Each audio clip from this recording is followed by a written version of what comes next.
இன்றைய தினம் பாண்டியன் ஸ்டோர் சீரியலில் கோமதி சரவணனை பார்த்து மயில் விஷயத்தில் என்ன முடிவெடுத்திருக்கிற என்று கேட்கிறார். அதற்கு சரவணன் இதில் புதுசாக முடிவெடுக்கிறதுக்கு ஒன்றும் இல்லைன்னு சொல்கிறார். பிறகு கோமதி நல்லவளோ கெட்டவளோ அவள் இப்போ உண்ட பிள்ளைக்கு அம்மாவாக போகிறாள், அதுதான் நீ என்ன முடிவெடுக்க போகிறா என்று கேட்டேன்னு சொல்கிறார். அதுக்கு சரவணன் என்ற முடிவை மாற்ற வேண்டாம்னு சொல்கிறார். அதனை அடுத்து கோமதி சரவணனை பார்த்து அவளுக்கு குழந்தை பிறந்தா பிறகு அந்த குழந்தை யார் கூட இருக்கும் என்று கேட்கிறார். மேலும் அப்பா தனியா அம்மா தனியா இருந்தால் அந்த பிள்ளை பாசத்துக்கு ஏங்கி போகாதா என்று கேட்கிறார். அதை கேட்டு சரவணன் என்ற குழந்தையெல்லாம் நான் அப்படி விட மாட்டேன்னு சொல்கிறார். ஆனாலும் என்னால் அவளோடு சேர்ந்து வாழ முடியாது என்று சொல்கிறார்.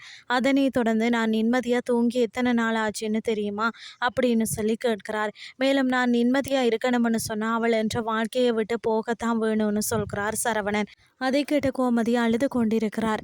அதனை அடுத்து கோமதி மயில்கிட்ட போய் எப்படி இருக்கிறா என்று சொல்லி விசாரித்து கொண்டிருக்கிறார்.